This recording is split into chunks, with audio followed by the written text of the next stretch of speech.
تو بہرحال ہم نے یہ قاعدے بتا دیں کون سے پروسیجر فالو نہیں ہوئے تو کیس چلتا رہے گا. تو آج ہم نے پہلی پٹیشن پھر یہی دی ہے کہ اس کیس کی پروسیڈنگز جو ہیں وہ ٹی وی کا کیمرہ لگا دیں اور پورے پاکستان کو دکھائیں کہ کون سی کرپشن ہوئی ہے، تاکہ عوام کو پتہ چلے کہ ان کے نمائندے جو ہیں وہ کیا کرتے ہیں. تو پچھلی دفعہ تو جج صاحب نے اس سے انکار کر دیا تھا. اب ہمیں امید ہے کہ یہ بات مان لیں گے اور آپ کو بھی تکلیف نہیں ہوا کرے گی. پورا پاکستان دیکھے گا کہ جو ان کے منتخب نمائندے ہیں جن پر اربوں روپے کے الزامات لگائے جاتے ہیں ان کے کیسز کی حقیقت کیا ہے. اگر یہاں سے معاملہ نہ ہوا تو انشاءاللہ ہائی کورٹ جائیں گے، اور ہماری یہ خواہش ہے، ہماری یہ ڈیمانڈ ہے کہ پاکستان کے عوام کو یہ کیس دکھائے جائیں. اور اگر حکومت میں کوئی شرم ہو تو وہ خود بھی یہ کہے کہ ہاں ہمیں یہ کیس دکھانے ہیں، اور کیمرہ لگائے عدالتوں میں، نیب بھی لگائے، عوام کو دکھائیں کہ آپ نے کیا کیس بنائے ہیں.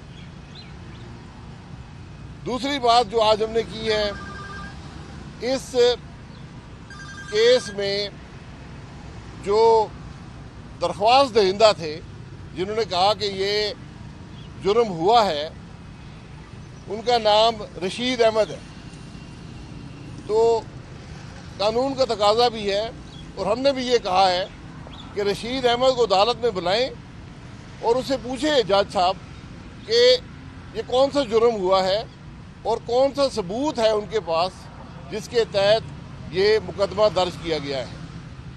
یہ ہماری دوسری ڈیمانڈ ہے قانون کے مطابق کہ جو درخواست دہندہ ہیں، کمپلیننٹ ہیں رشید احمد صاحب، ان کو بلائیں اور ان سے پوچھا جائے کہ آپ کے پاس کون سا ثبوت ہے اور کیا جرم یہاں پر ہوا ہے.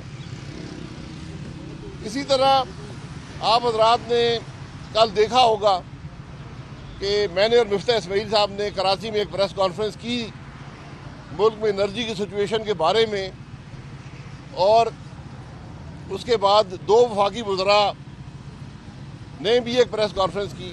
میں ان وفاقی وزراء سے معذرت چاہتا ہوں، ان کو تکلیف اٹھانی پڑی. تو آئے تو اس لیے تھے کہ جو باتیں ہم نے کی اس کا جواب دیں. جواب ان کے پاس تھا کوئی نہیں. نہ یہ پاکستان کے عوام کو بتا سکے گیس کیوں نہیں ہے، نہ یہ بتا سکے کہ گیس مہنگی کیوں ہو رہی ہے، بجلی مہنگی کیوں ہو رہی ہے، نہ یہ بتا سکے کہ آج پاور سیکٹر کا سرکولر جو ڈیٹ ہے، جو گردشی قرضہ ہے، وہ 2.3 خرب تک جا پہنچا ہے. اس کے اندر اضافے کی کیا وجوہات ہیں یہ نہیں بتا سکے. نہ یہ بتا سکے کہ آج سوئی ناردرن، سوئی سدرن، OGDCL، PPL جو گیس سیکٹر ہے، اس کے جو ریسیویبل ہیں، جو انہوں نے پیسہ لینا ہے صارفین سے، وہ 1000 ارب کے قریب کیسے جا پہنچا ہے.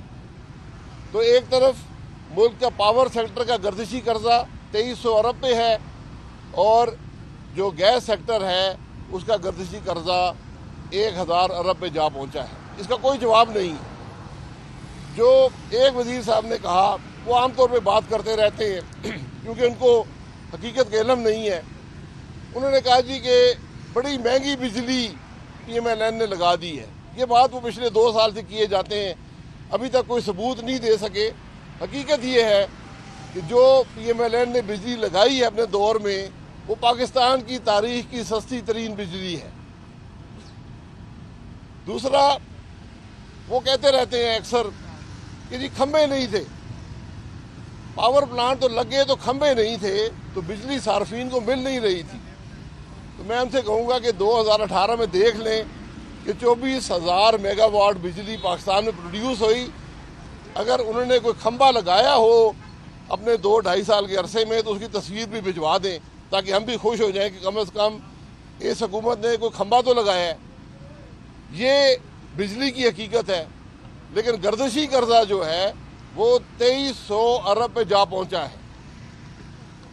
اب ایک اور وزیر صاحب جو ان کے ساتھ تھے، انہوں نے کہا جی یہ جو ٹرمینل ہے نا، یہ بڑے مہنگے ہیں اور یہ پورا وقت استعمال نہیں ہوتے. تو میں گزارش یہ کروں گا ان دونوں وزراء سے کہ نیب کو درخواست بھیجیں، جس طرح رشید احمد صاحب نے بھیجی ہے، آپ بھی درخواست بھیجیں کہ ملک میں بجلی جو ہے وہ مہنگی لگ گئی ہے اور کھمبے نہیں لگائے گئے تھے۔ یہ دونوں چیزیں آپ نیب کو بھیجیں تاکہ اس میں بھی تفتیش ہو جائے، اور پھر ساتھ جو ہے وہ گیس کا بھی بھیج دیں۔ یہ ایل این جی ٹرمینل بڑا مہنگا ہے، یہ بھی لکھ کے بھیج دیں۔ اب میں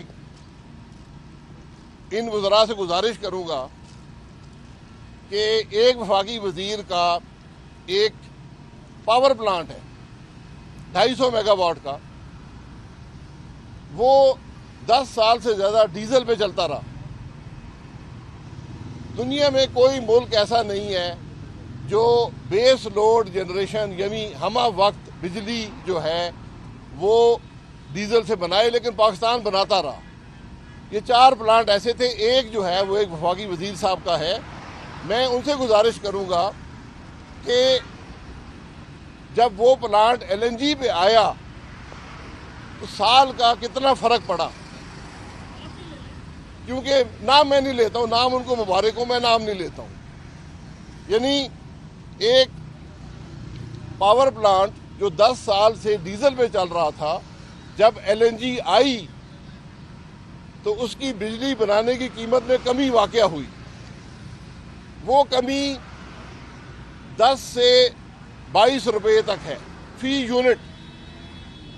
جب تیل کی قیمت زیادہ ہوتی ہے تو وہ کمی، وہ ڈفرنس زیادہ ہو جاتا ہے، جب تیل کی قیمت کم ہوتی ہے تو وہ ڈفرنس کم ہو جاتا ہے۔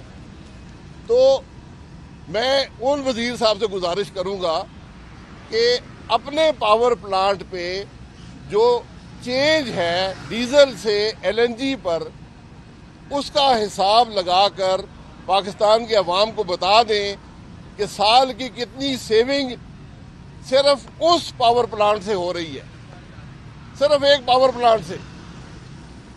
یہ ذرا عوام کو بتا دیں، اور ساتھ یہ بھی بتا دیں کہ سال میں کتنی رقم جو ہے وہ آپ اس ایل این جی ٹرمینل کو دیتے ہیں۔ یہاں دودھ کا دودھ اور پانی کا پانی ہو جائے گا۔ تو حقائق جو ہیں وہ بڑے مشکل ہیں ان وزراء کے لیے۔